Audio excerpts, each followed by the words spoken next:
Not eating enough food will lead to hunger, but did you know that nutrient deficiency will also lead to hunger? This is an issue I've had to work on for myself, and I want to talk about it with you guys today.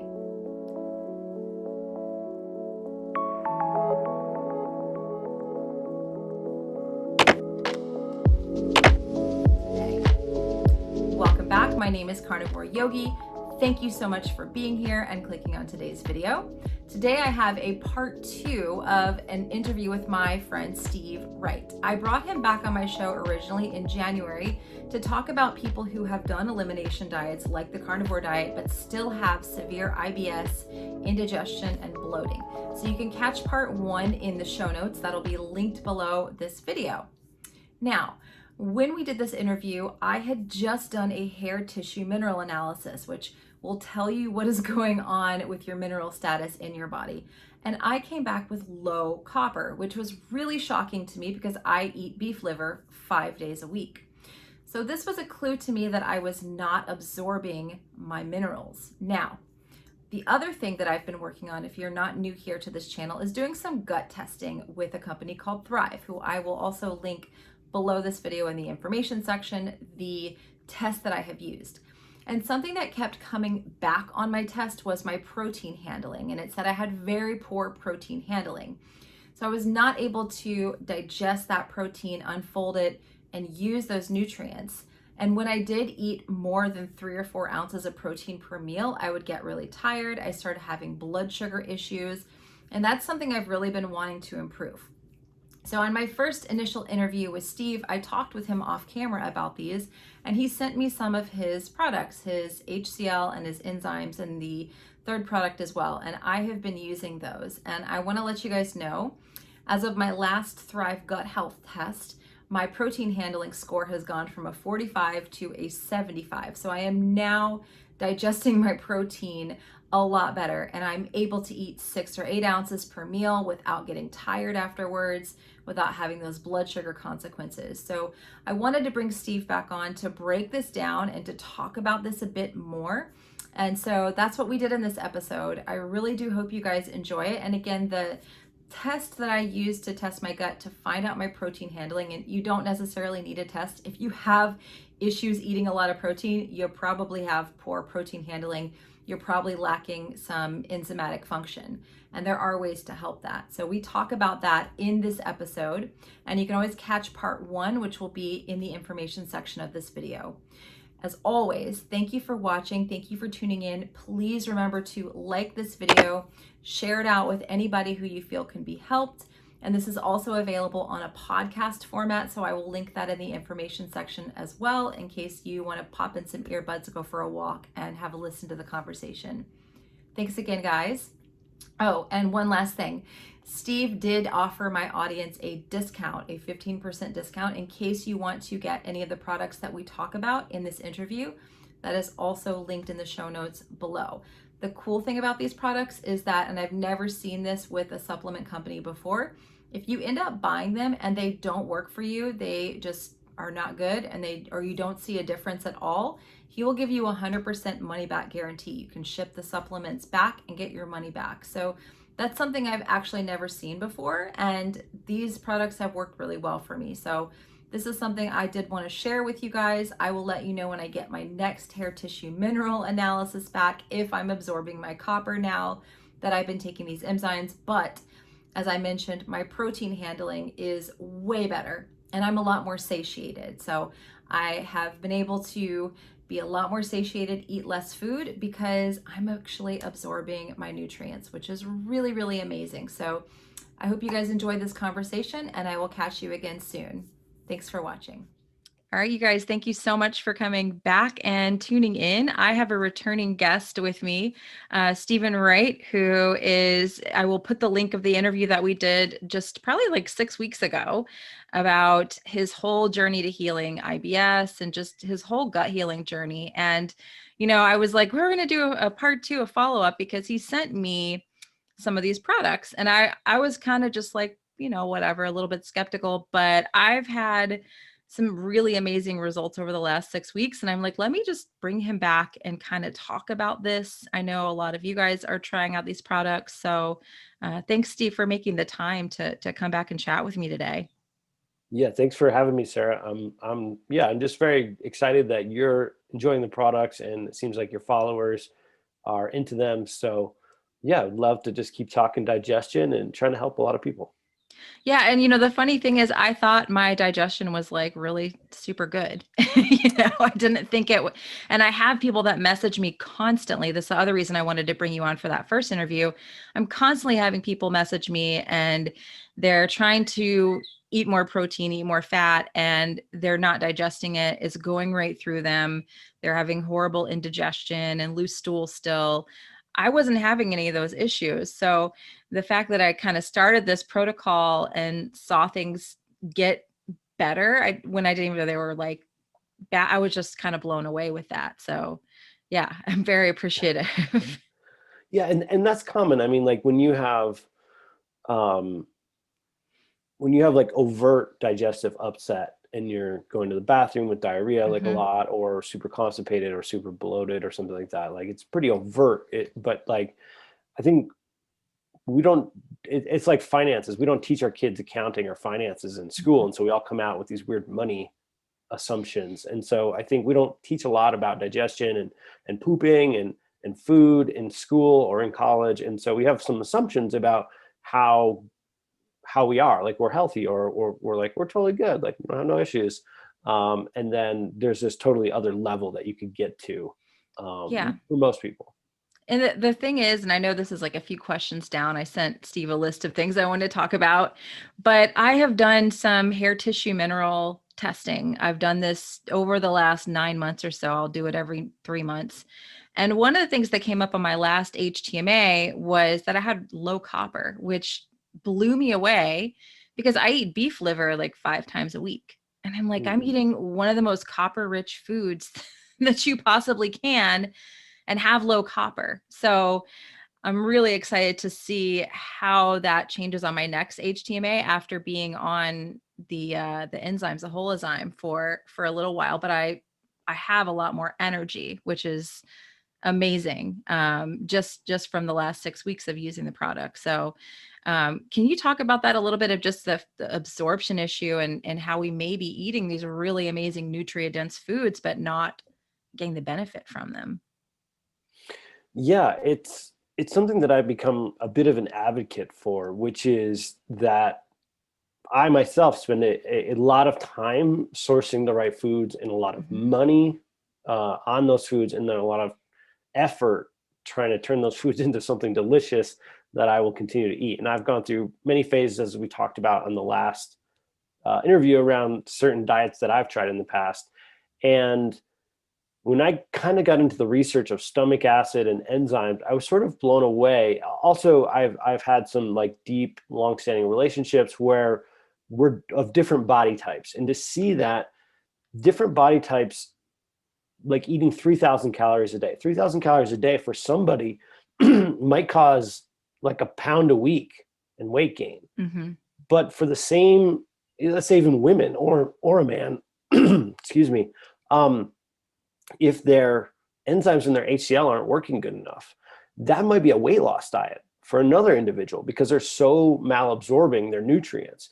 And when I started to like see that with my co-founder at the time, I'm the sort of like calorie harvester and he was like the calorie releaser. And it was really shocking to me to realize that so much more goes into our health and our nutrient status than Yeah. just those three variables. And so um, now, many years into this and many years into research, it's pretty clear that if your stomach acid isn't properly strong enough, sure, you're not going to kill incoming parasites or bacteria, and that's cool and kind of scary. But the real thing is that when the food is in that sort of acid bath with some enzymes, it starts to open up. So like very much in like a 3D world, and like very much in a mechanical fluid dynamics type of digestion, our enzymes in our stomach acid sort of open things up almost like you're opening a flower. And if you ever, like if a bee wants access to the inside of the flower, like it's got to wait for that to open. Well, acid and enzymes sort of open up our nutrient capacity to get access to them, to actually absorb them. And so without really good working HCl, really good working enzymes, that process may only happen, a certain amount. And therefore we could be giving up part of the nutrients from that meal, basically. Wow. I think this is happening for a lot of people. I mean, I see so many people that are, like you said, they're very careful. They're very picky about how they're sourcing their foods and, really trying to get the best of things. And they're still, I mean, they're just obviously not absorbing those nutrients. And so, yeah, like I said, I'm going to be curious to see how that next HTMA looks. Yeah. And if you have any iron testing, that's another great Mm. one especially for women, because it tends to fluctuate a little bit more than for men. Yeah.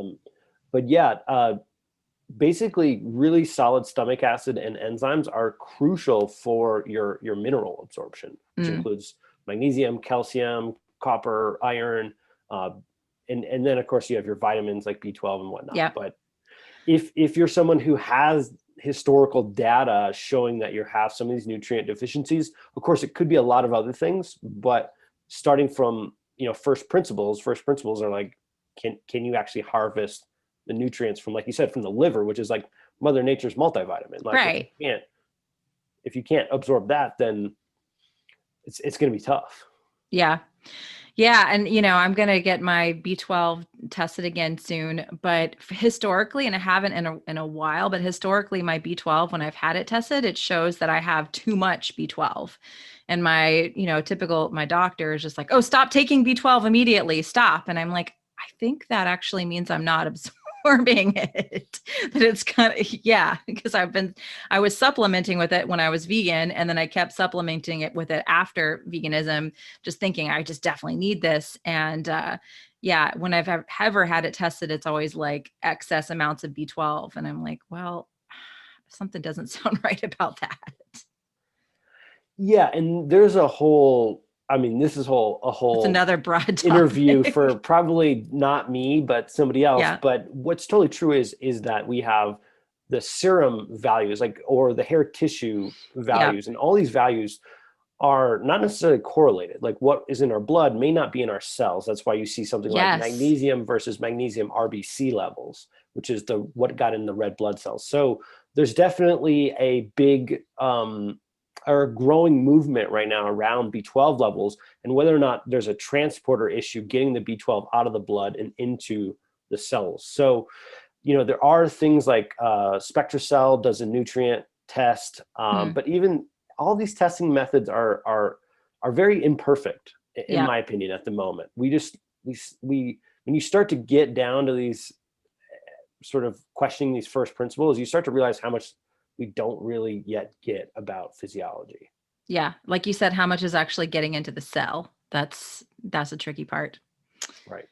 Cool. Well, I'm going to back up to the first topic on my list, which is the whole thing of weight loss. And that's a lot of my audience. I have a lot of people with major weight loss resistance. They've done a carnivore diet or they've done a keto diet for a really long time, and they're stuck, or they've gained weight, or they're gaining weight and can't stop gaining weight. And I definitely fell into that as well. But, I've started doing some diet variation, which has helped a lot. And I also saw some more weight come off after starting these products. And I don't have tons of weight to lose or anything like that. But, once you're over 40, kind of every little bit, you're like, oh, hey, that's nice. So I wanted to talk about that whole topic, the HCl, the enzymes, how that can help with weight loss. Yeah, look, I'm not going to be the miracle guy, because I've bought enough miracle products, and that there's no miracles. There's no one size fits all here. But my experience, and I think you're a testament to that, is that when you optimize your digestion, especially HCl and enzymes, you kind of cause like a systemic shift in the body that tends to result in somewhere between a 5 and maybe 20% accumulated like loss each month. So like if you're already losing a pound, you might get another, 5% to 20% on that pound. So it might be worth a little bit more, like a pound, 1.2 pounds or something like that. Accumulated over a year, that really adds up.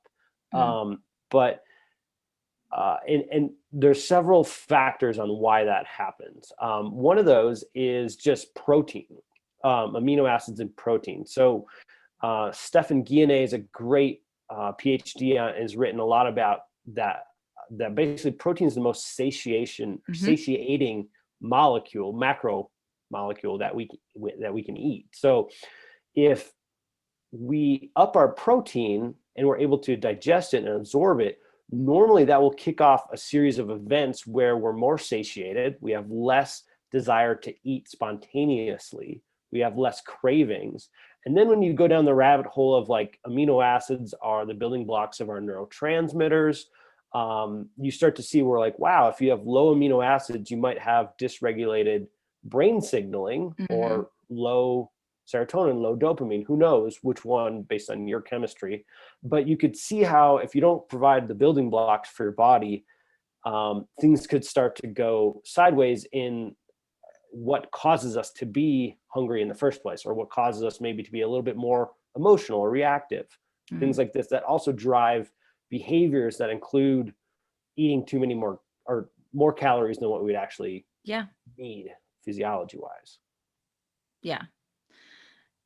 So my point of view is that basically people who are looking to lose weight, if you can optimize for protein, you're going to have an easier time both mentally and physically getting that to happen because of just the cascade that happens with more protein and more amino acids in the body. And I also think that if you look at Olympic athletes and weightlifters and like these really advanced specimens of humans, they use a lot of amino acids to stay doing that kind of workload. And we're talking like, 20, 30, 40 grams of amino acids. I often think that the needs of a chronically sick person are not that much different than an Olympian because they're going after different challenges. There are different stressors, but the demands on the body for someone who's battling, some sort of like intense digestive issue or some sort of like Hashimoto's or mold or some sort of like intense issue, who's to say that's not as hard as running a marathon? It seems to be the physiology changes such that you would see an extreme overtraining, basically. Yeah. And so I've seen as well that supplemental amino acids and or optimizing your protein intake can really help those with energy issues, any sort of chronic health issues. Yeah, and the issue I kept running into when I tried to add more protein was that it would make my blood sugar run quite a bit higher. And it would make me feel tired. I'd feel exhausted. And so I was just like, well, I have to take the protein down. I have to moderate it, which I still don't do like an ounce of protein per pound of body weight. Or desired body weight. I'm still not there yet. But I have been able, since adding in some HCl and the enzymes, to eat more protein. And so I think that's been really helpful. And I don't see my blood sugar running in those higher numbers, the 90s, low 100s anymore. I'm not exhausted after a meal if I do have more protein in that meal. So I feel like my body can actually digest the protein now, where before, even though I was doing like a carnivore diet for a couple of years, like I said, after every meal, I would just be so exhausted and I was having these issues with my blood sugar. So I kind of had to take that protein down. And as a result, I was way more hungry. And I ate more. It's like when you're trying to do a high fat carnivore diet, I think we can run into the satiety issue because you're trying to live off of more fat and you're not eating that high protein amount. So I think that, do you think that had something to do with the weight loss and just the ability to absorb that protein a little bit better? Yeah, 100%. I mean, I think especially with the holozymes, when you're breaking your food down and allowing your small intestine to absorb it, basically as it's intended, instead of like maybe like too low in the intestinal tract because it's going too slowly due to low HCl or low enzyme function. So basically, if you think about it, you're working on a time gradient over time, and we have the ability to absorb nutrients along this track of tissue, but it's also on time. It's on a schedule, like a train in a way, and not a great analogy. But if the window for optimal absorption is, say, the first half of the intestine, and the nutrients don't become available to the back half of the intestine, not only could we get some malabsorption issues, but you could drive microbiome changes, overgrowth in the small intestine. And it could be, it could definitely be related to insulin resistance and things like that. I mean, I can't tell you the exact mechanism. I'm not aware of anyone who studied that at this point. Right. But I think what we can say, at least your experience, and hopefully your followers will be doing some similar experiments, is that when you optimize for the way the body is set up to absorb nutrients at the right times, it seems that the physiology responds with better insulin sensitivity, better nutrient absorption, more satiety. I think you tell me, it sounds like energy's increased. Have your moods or reactivity changed at all? Yeah, the thing is that I had kind of taken my workouts down a little bit because I had just been a little bit more tired. I'm working out 6 days a week now, and I was probably just forcing myself to do 3, and now I'm at 6. I'm like, oh, this is awesome. And I'm not feeling, it's not like I'm forcing myself. I'm not exhausted while I'm doing it. So that's a big improvement for me, big energy increase right there. So I feel like I'm actually able to use what I'm eating instead of like kind of using it. You know what I mean? Yeah, no, I do 100%. Again, if we look at it from an exercise physiology, like you were in a place of like overtrained, right? You couldn't get rested. You couldn't get, like, your internal drive to even do the things that you love or the things you want to do was like so low. Yeah. That speaks to something, right? That's not like you being lazy or like, oh, it's weird in the world right now. Like, yeah, those things are true too. But like, if you're someone who's watching this right now, like you have a high value on health, like a really high value. It's probably number 1 or number 2, maybe number 3 in your life. And if when a value is that high and you lose your intrinsic drive to do it, that's suggesting something else is off in your life. Yep. So I think this is a great example of what happens when you support that value in a different way than just what's been done in the past, and you see this sort of breakthrough. Yeah, absolutely. Absolutely. And I wanted to back up on something that you said a little earlier about, I guess, did you say this, too much protein kind of causing like a dysbiosis in the gut or an imbalance in the gut? I don't know that that's true, but I do think that malabsorbing protein can cause that. Okay. Yes. Okay. I just want to clarify that. Yeah. Because I feel like I do see that happen a lot with people that like I said, I get messages on a daily basis from people that are trying to troubleshoot.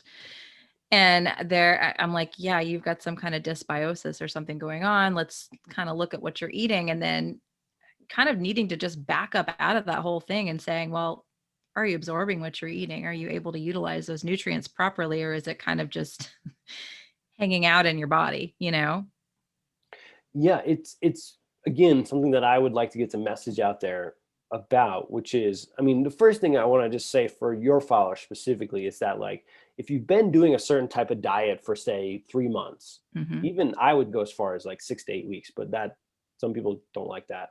But 3 months seems like far enough for me to say, like, if you're not getting the results you would hope, so if you were sold that this was going to take care of your IBS, or if this was going to take care of your weight loss, or this was going to clear up your skin, whatever it might be, and you're not seeing those results in 3 months, and you've been reasonably strict, there's something else going on. And more dietary changes are going to give you probably not the benefit you want. There's a law of diminishing returns that you're pushing up against. And so you might be on the ideal diet for you, but you're missing an assumption that your body can actually handle any diet, let alone the ideal diet.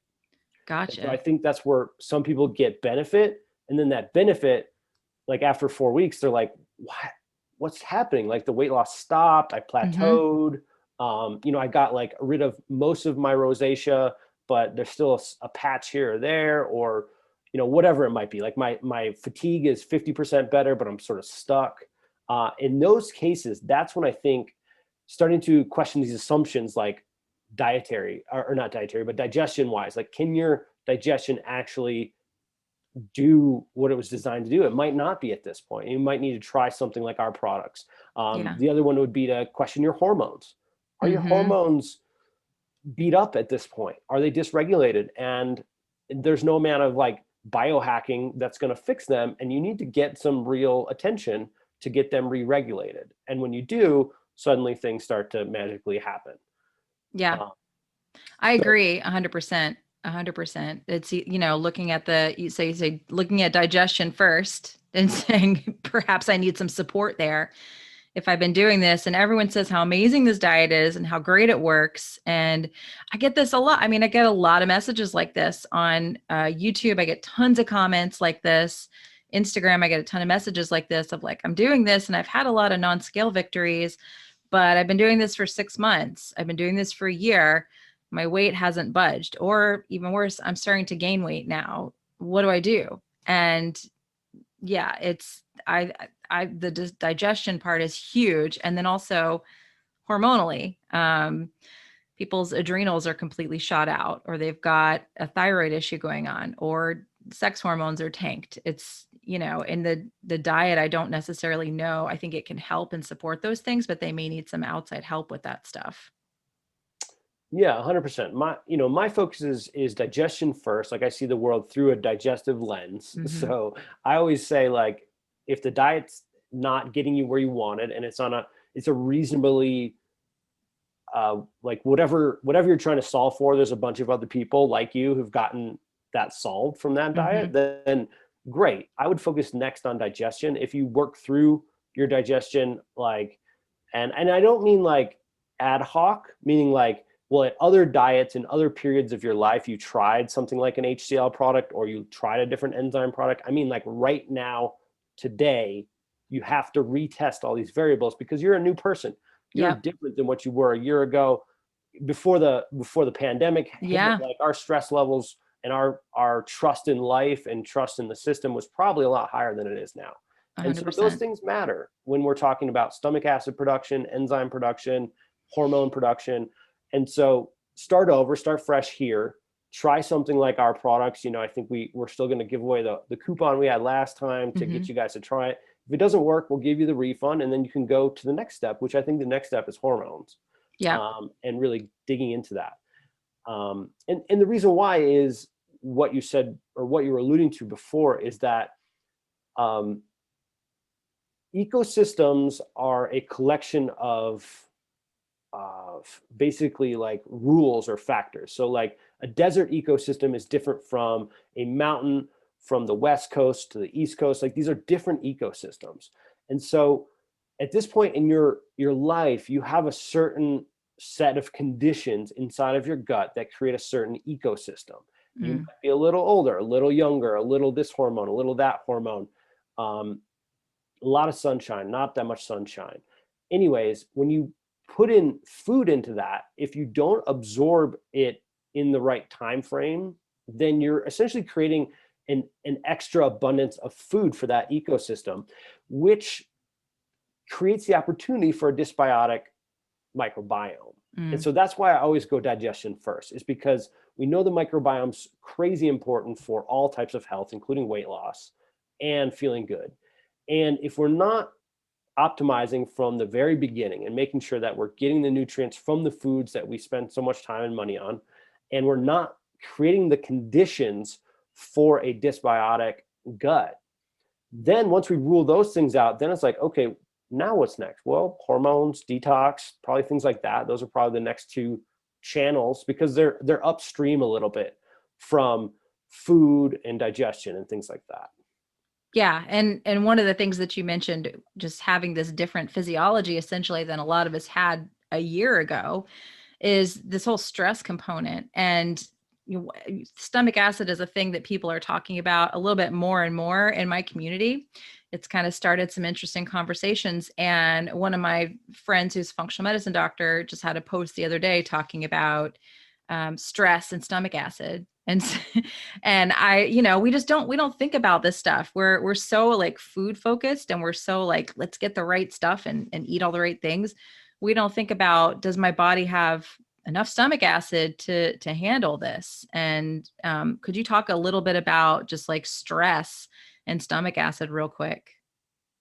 Yeah. So maybe people are familiar. There's two basic sides of the central nervous system: the parasympathetic and the sympathetic. And parasympathetic is associated with, you hear it called like rest and digest. Mm-hmm. Sympathetic is like fight or flight. Of course, that's a gross oversimplification. And if you talk to a neuroscientist, there's more branches of the nervous system and cool stuff happening every day. But in general, for the basis of this conversation, for most humans, you should know that in general, you're always fluctuating between gas and brake, resting and chilling, and then like full on, something's happening, must pay attention.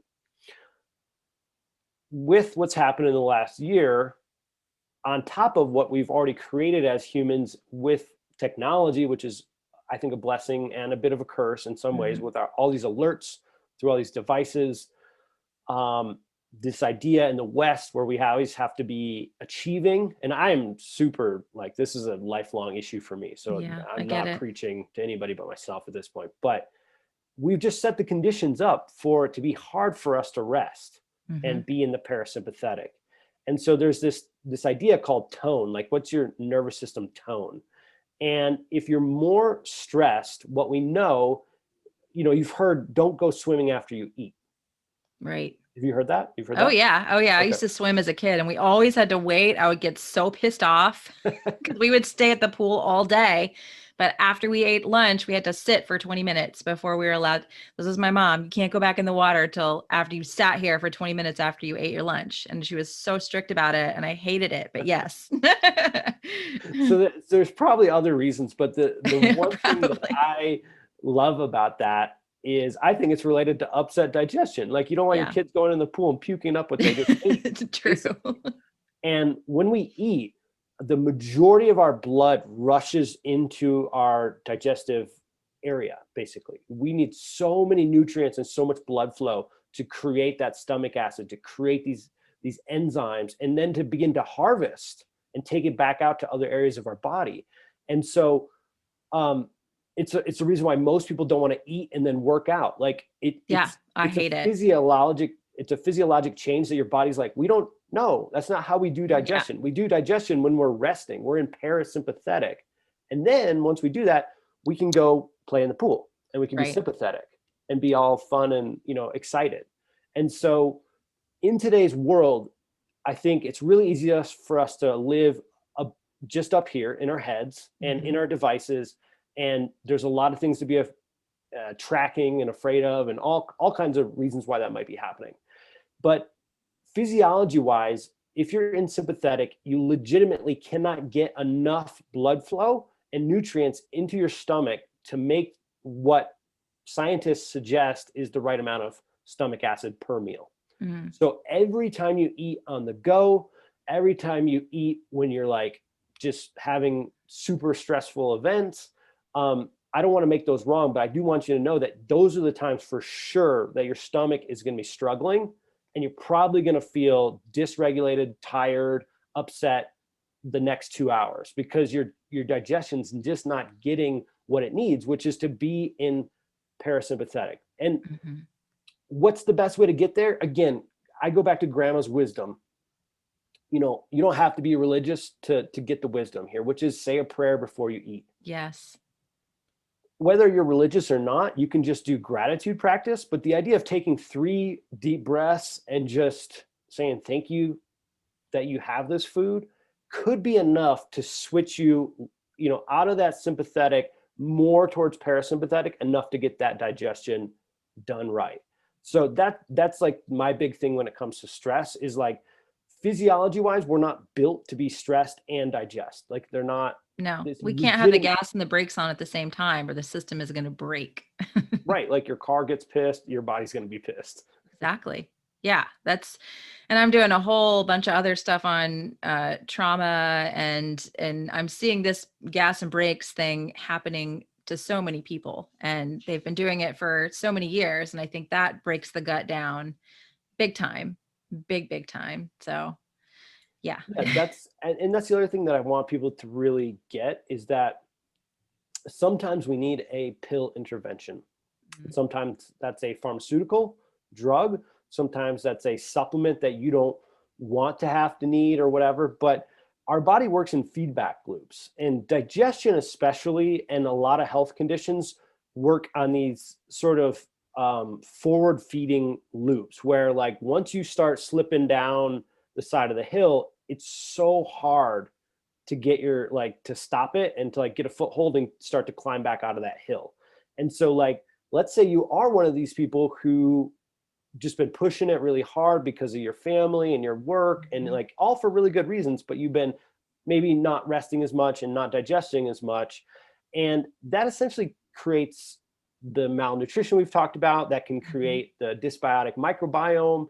The microbiome then starts to steal nutrients, which causes more malabsorption. And then it also tends to try to do things like maybe create a leaky gut or shut down your stomach acid or steal your enzymes or inactivate your enzymes to create more of its own species. It wants a better habitat. It's like, it's like anything. It's like an ant colony. Like, it's going to create changes inside of you that's going to allow more of that to grow. And so once you start to slip down the dysbiotic rabbit hole or the gut damage rabbit hole,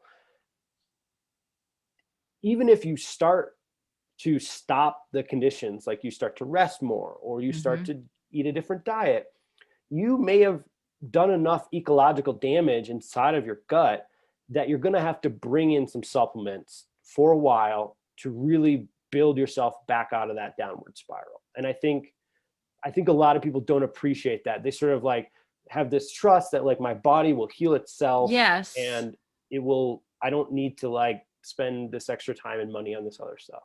Yeah, I hear that a lot from people that they just are like, well, in the community I'm in, meat heals is a hashtag, and people are, like, using it as a panacea for everything. I'm like, you guys, yeah, it's great to have these amazing building blocks for your body. However, some of us need support. There's nothing wrong with, I think, going on a protocol for a while, and it's not a permanent thing. Just like people are so against adding in any kind of bioidentical hormones, they're like, no, I can't use any kind of support like that. And I'm like, well, to find the right practitioner, there's a time and place for everything, and considering what a lot of us have been through in the last year, some people way worse than others, it's like, yeah, I think some of us do need some support right now for sure.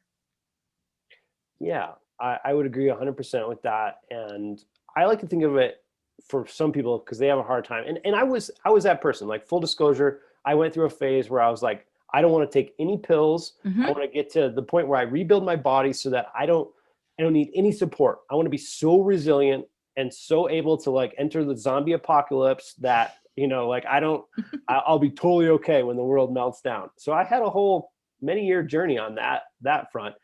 And what I found was, like, the zombies aren't coming. And then also, I might have done too much damage, and I might have come with enough genetic deficits that type of living might not be a reality for me.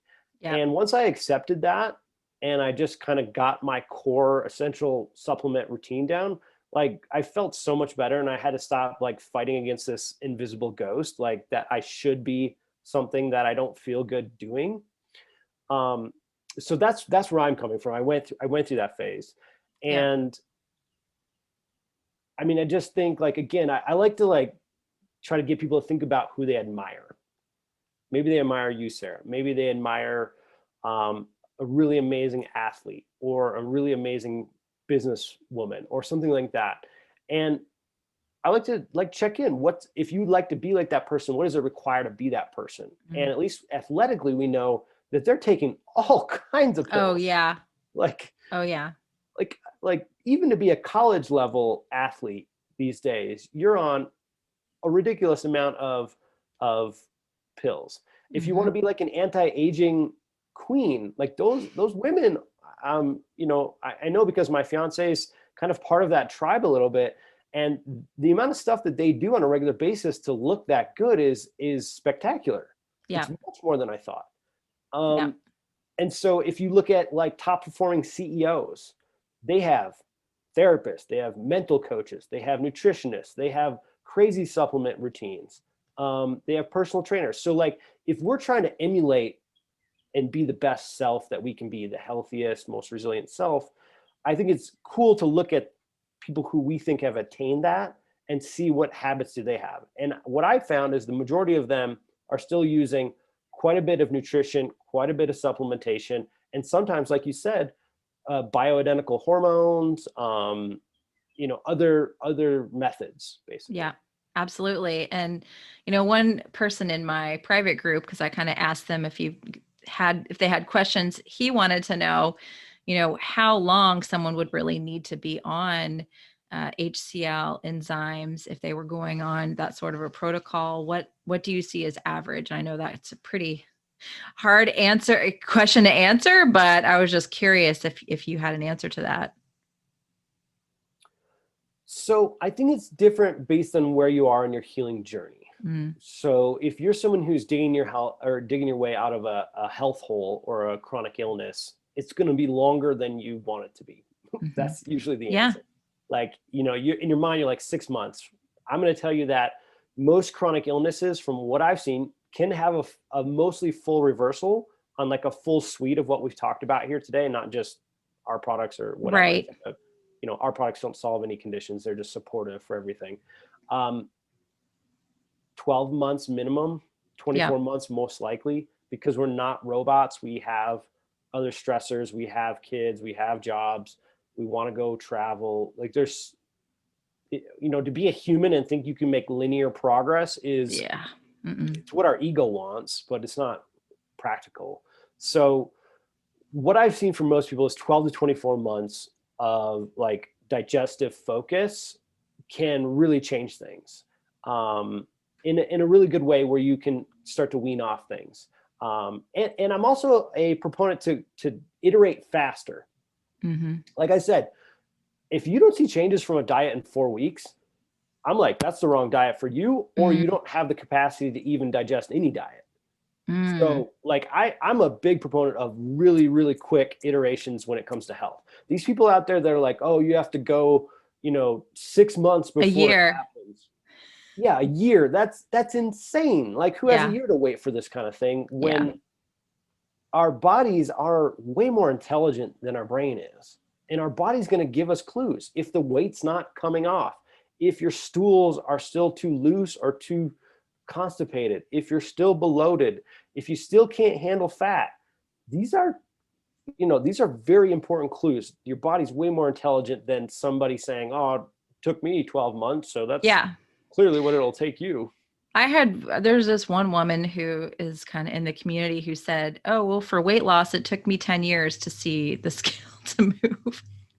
I literally almost fell out of my chair. I'm like, no, for someone to lose weight, it shouldn't take 10 years for you to start to see results. Like you'll know pretty soon if it's going to work for you or if it's not going to work for you. If you start to see weight gain in that time period, then it's probably not the right thing for you. You probably need to make some changes and shift for sure. Yeah, look, the trend is your friend.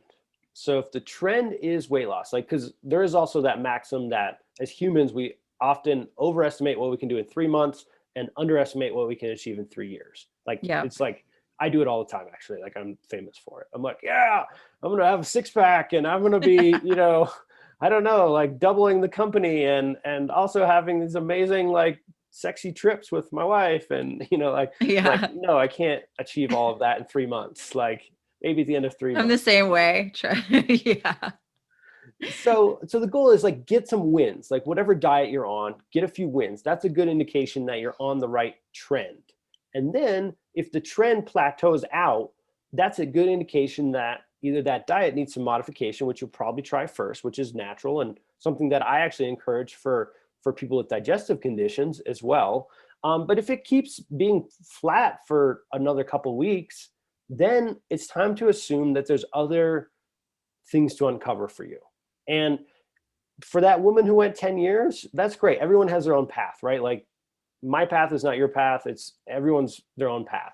I happen to want to go really fast and get results fast. Yeah. So that's where these recommendations come. So if you're on like the hyper growth type A person, that's what I would recommend. Immediately go to these digestive aids, start trying those.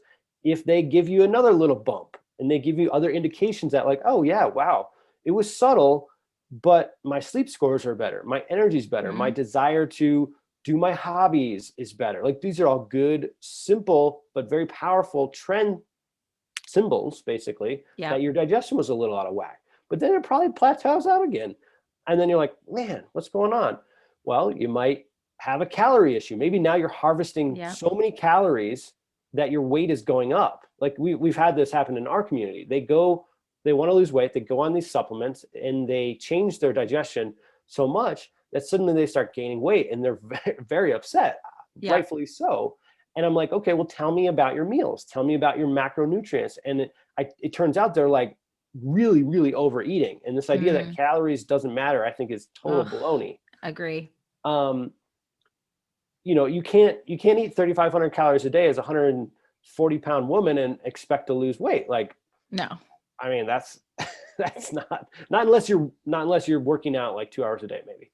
But so then we have to like revisit some other assumptions, like that you can eat this many calories. And so we reduce the calories, or that doesn't work. And then we go to the hormones and we find out estrogen's in the tubes, like there's no estrogen or there's no progesterone, right? Or there's no cortisol.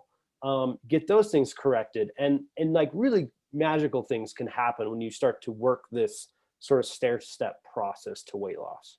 Yeah, I feel like that's where a lot of my people get to is like the digestion, they need to work on that first, but then the hormones are imbalanced. And sometimes just going to get a blood test to figure out what's going on with your hormones is not going to be sufficient. You're going to probably need to go get a Dutch test and work with a practitioner who can use that Dutch test to tell you what's going on. Like you need to go a little bit more in depth than just a simple blood test a lot of the time.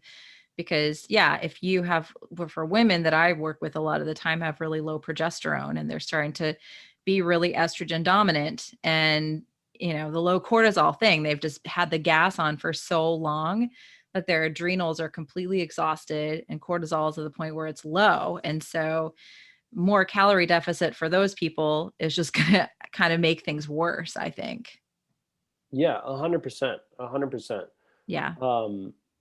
Whether you use, much more detailed blood chemistry than what the average doctor is going to give you, or you use a Dutch test, or use a combo of the two, or ZRT, it doesn't matter. It's all really relevant data, but always put it in context of your body. Like, what is your body telling you? Like, are you over 50 and like menopause is real and it's really happening? Like, you don't have an estrogen issue, or you don't have a progesterone issue usually at that point. You usually have an estrogen issue at that point. Right. Exactly. Are you 40 and you're resisting the fact that you're now 40 and you're actually starting to experience perimenopause a little earlier than you wanted? Right. I know a lot of women in our community are in that boat, and it's a touchy subject. I get it. But if we're talking health is our first value, and then, directness and your feelings are lower than that, there's a lot of women out there who are really struggling with weight loss because they're actually having these massive hormonal fluctuations, not necessarily due to anything we've talked about today, but literally due to your ovaries are beginning to shut down. Right. Women, we have organ failure. Like, it's crazy where we stay alive and have organ failure. Like, and we don't talk about it that much because it's kind of a taboo subject. Like you said, people don't necessarily want to admit that it's happening.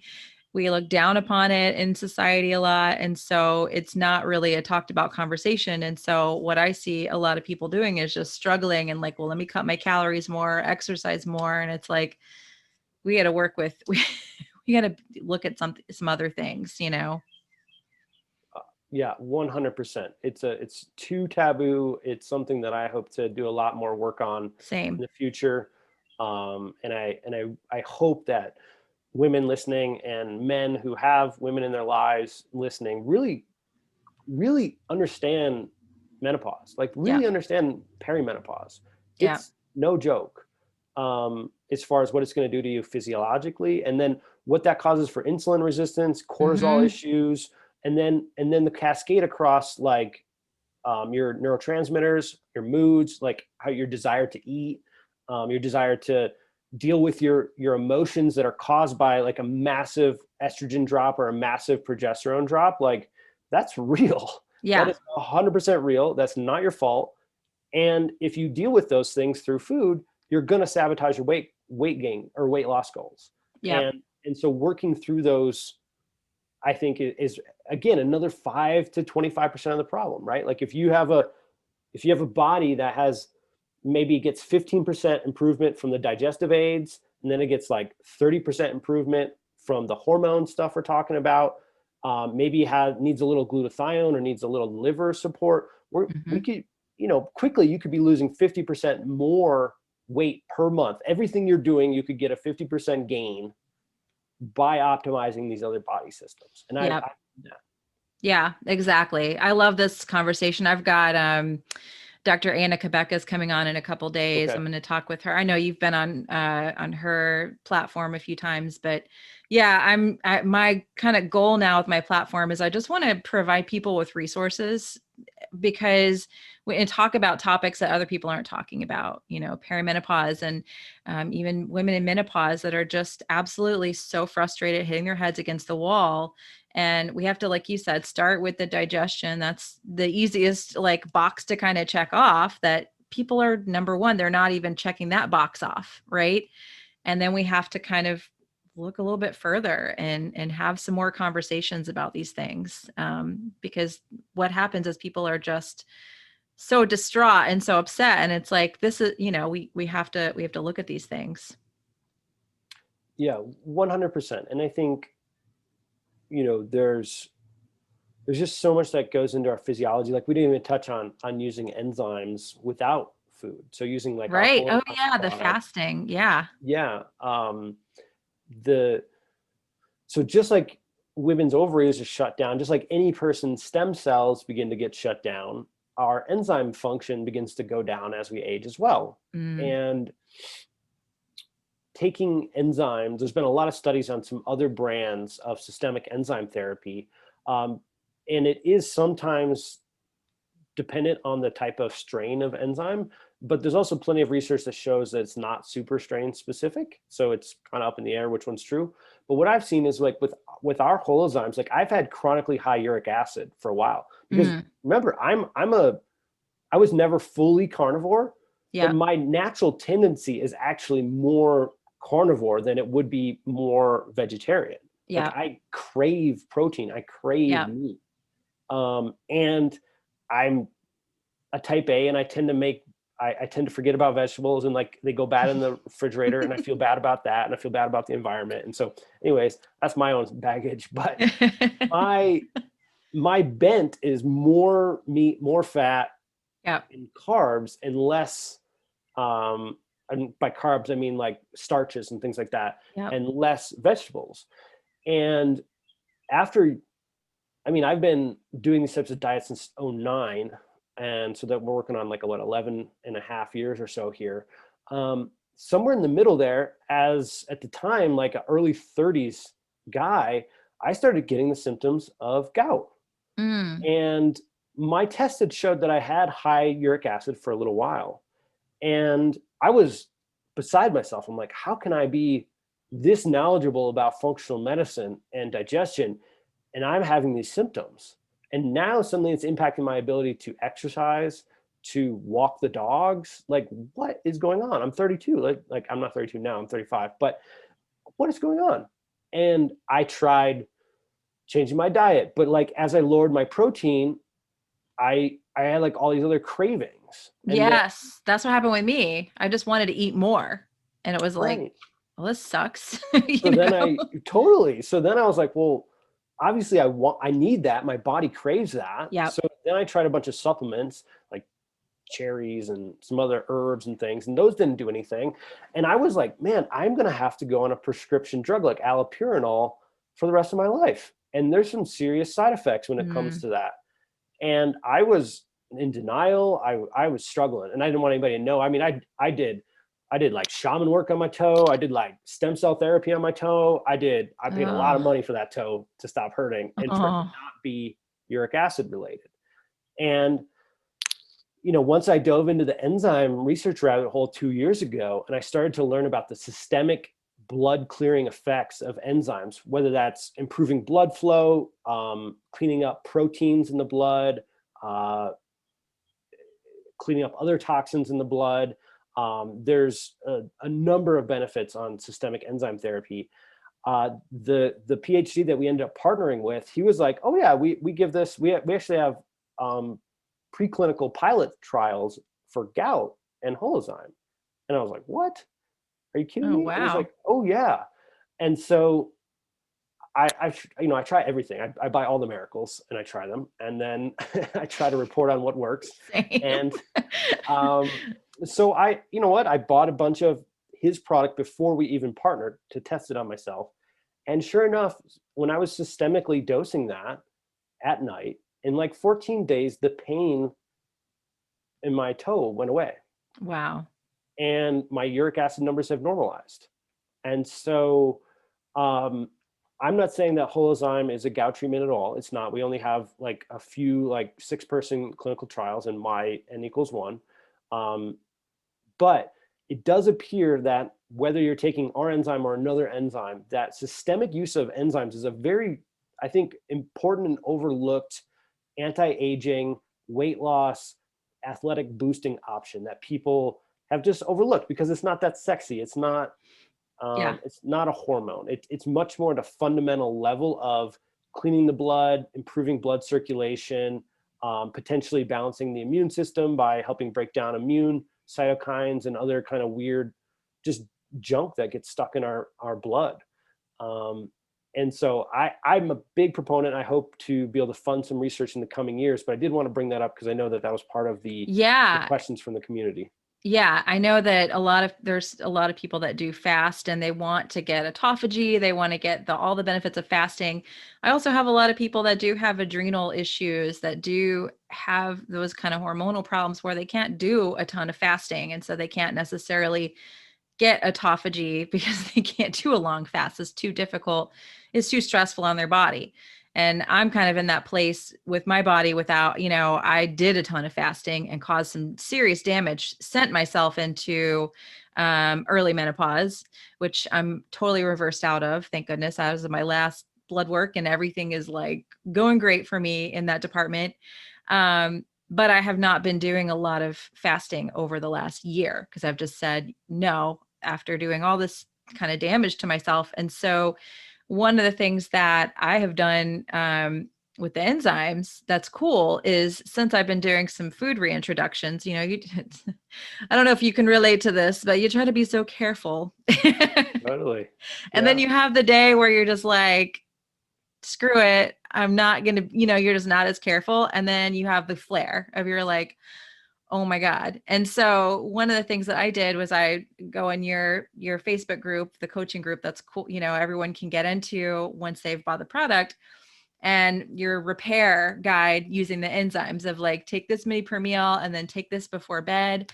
And I was like floored at how quickly I felt better, because when I would have the reason I went on a carnivore diet is because I was flaring with everything. Everything was causing me like joint pain, eczema, like I was just a disaster. And so I had to get the inflammation down.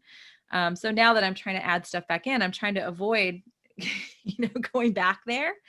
And so I was just shocked at how quickly, like, I was fine, because a flare like that before would set me out for like a week. I would be absolutely miserable. But, yeah, so that's why I wanted to bring that in. It's because I don't think people understand like the healing power that these enzymes can actually have for your gut.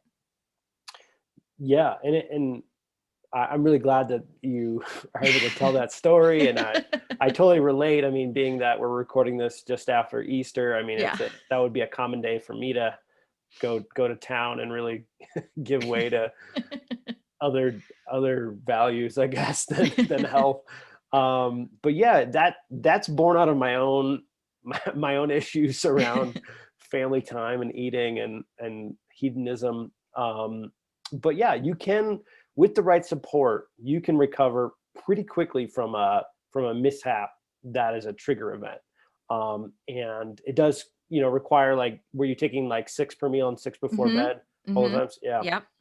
Yeah. And I mean, we have a lot of similar stories of people who are having a trigger event or having a food reinduction event or get glutened or whatever, and they're just totally dysregulated and nothing's working. And we get them on that 6 per meal, 6 before bed, and days later, they're like, wow, I don't know, this is weird. I thought I was going to have a totally, my week was going to be totally off. Yeah. So it's, yeah, because I mean, essentially you're supporting the entire digestive tract, but then you're also trying to clean up any sort of immune dysregulation, blood flow irregularities, maybe extra things that made it into blood that weren't supposed to be there. So that's this sort of doing it both, and it can be a pretty targeted combo that we see a lot of joint pain improvements. Like I said, we see some uric acid improvements. Pain in general, like skin issues in general. So those are all pretty good signs. Again, I have to keep saying, medical disclaimer, Holzheims don't treat any condition. They're just supportive for various conditions. Yeah, I feel like I see so many people that just have these issues with, I just saw a friend of mine was posting that he went out to dinner with his family and he's like, and I'm so careful and I'm so strict. And then they had used some spices on his steak and he was just like a complete mess. It ruined his entire weekend. And he's not using any of these products, but I kind of wanted to message him, be like, hey, you should try these out. Yeah. I think it could be really helpful for you if you get into that situation. Or, like I said, there's a lot of people that have tried carnivore and they're ready to start adding some foods back in. And so I had kind of discovered you and all of your products, like right at the same time that I've been on a food reintroduction journey since the beginning of this year. So it's been extremely helpful. That's beautiful. I mean, I think that's where enzymes are my favorite. Like, I mean, I really like the Tributyrin X. I think that's a beautiful, beautiful supplement for anybody who's having food sensitivities, leaky gut related issues, loose stool related issues, microbiome related issues. Like, it's a beautiful product. HCL Guard's a beautiful product. But like, if you take all those products away and I only get one, I'm going to keep my Holozymes because they're so universal. Because in the case of your friend, I mean, there's no way to ever really know. Did he get gluten? Did he get, can he not do peppers? And so they used some cayenne. Is he dairy intolerant such that butter triggered him? Like, there's no way to know which one. And so you can't just go to the restaurant with your gluten digesting enzyme and be like, wow, this will take care of me. Because I mean, maybe, but the reasons why we react to food can be so many. Yeah, absolutely. Absolutely. Well, I know we've talked for a little while. I'm trying to see if there's any other little thing that we can add in here just add to this whole conversation of just how these products can be supportive, how they can help people that are really struggling. Can you think of anything else to add to what we've already talked about? No, I mean, I think the message we're saying today is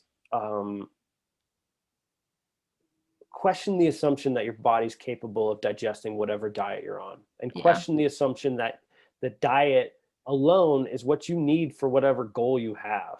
And if you are willing to entertain those assumptions, which I think are very important, try some type of gut protocols. And then at that point, just know that not all gut protocols are built anywhere near equal.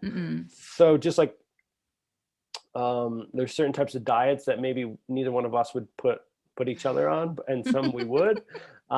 There's certain philosophies in gut health, right? There's like the kill it all philosophy, like you clearly have worms and creepy crawlies and go on these killing protocols for months.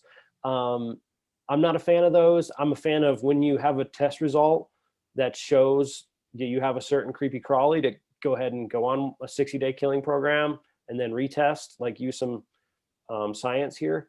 Yeah. So I'm a Yeah. big fan of I'm a big fan of killing protocols and even pharmaceutical options for that when it's known. Yeah. You have other people who are like, well, you just need to like take a probiotic and a prebiotic, and I take probiotics and prebiotics every day. I'm always rotating through, just testing new ones. I Yeah. think the gut responds to really well to a variety of probiotics and prebiotics. But again, that's not addressing the fundamental assumption of, can your gut do the intended job, which is to break down your food into nutrients and absorb those nutrients so your body can use them.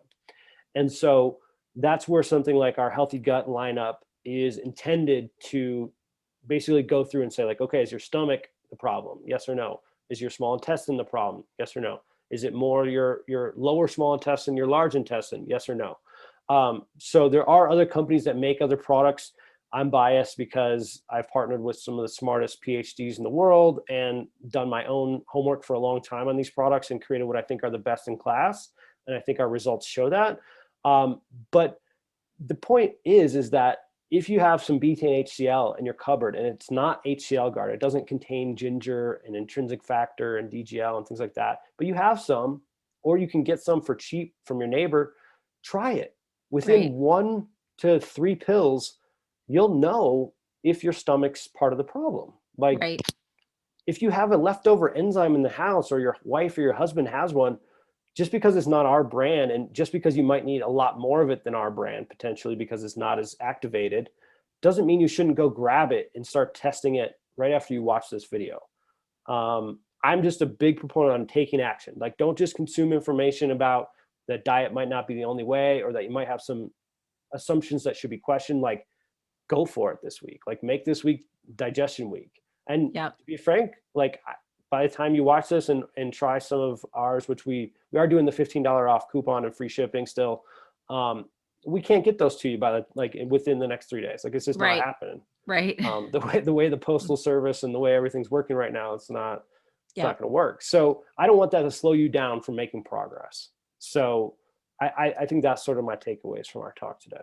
I love it. I think that's great. And like we were talking about a little bit before I turned the camera on, is like my whole evolution, my whole platform has been like, wow, this has helped me so much. Let me start an Instagram page and let me just share about what's going on. And this is just another part of that evolution, is like, okay, this diet was great and everything, but I didn't know how much better my digestion could be. I didn't know how much more energy I could actually have if I started absorbing my nutrients, and that I could actually eat more protein. I thought I was just going to have to eat like a lower moderate protein diet forever because it just was making me feel like crap. So, I'm just really grateful that we've connected, and that, hopefully this message will get out to some other people. And like you're saying, if you've got some enzymes and HCl, just start, just see if this is part of that solution for you, is the digestion piece. So thanks again for coming and talking today. Yeah, you're so welcome. And just to say them in case they're listening on their phone or something, it's HCL, it's healthygut.com/C, the letter C, HCL for an HCL guard coupon, and C/CHOL for a holozyme coupon. And so I think you'll put those links. Yep. They'll be linked in on podcast format in the show notes, and then on YouTube in the information section, so they can get a hold of those. And I've actually put them now. I love them so much. They're on my bio on my Instagram. So you go to the link in my bio and you can find them there as well. Oh, awesome. Very Yeah. cool. Yeah. Cool. Well, thanks again. We'll have Yeah, to do thank you this so much, again. Sarah. Yeah, Awesome. people write in, or they have other questions, or we want to go deep on a particular topic. I appreciate you, and I love this type of work. So Awesome.